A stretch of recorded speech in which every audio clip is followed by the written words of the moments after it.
বিসমিল্লাহির রহমানির রহিম।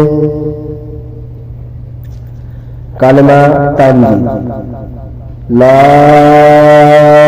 ইলাহা ইল্লা আনতা নূরান ইয়াহদিয়াল্লাহু লিনূরিহি মান ইয়াশাউ মুহাম্মাদুর রাসূলুল্লাহ ইমামুল মুরসালিন খাতামুন নবিয়্যিন।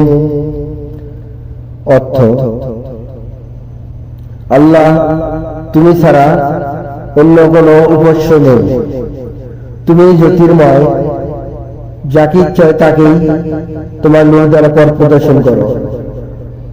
মুহাম্মদ সাল্লাল্লাহু আলাইহি ওয়াসাল্লাম আল্লাহর রাসূল, রাসূলগণের নেতা এবং সর্বশেষ নবী।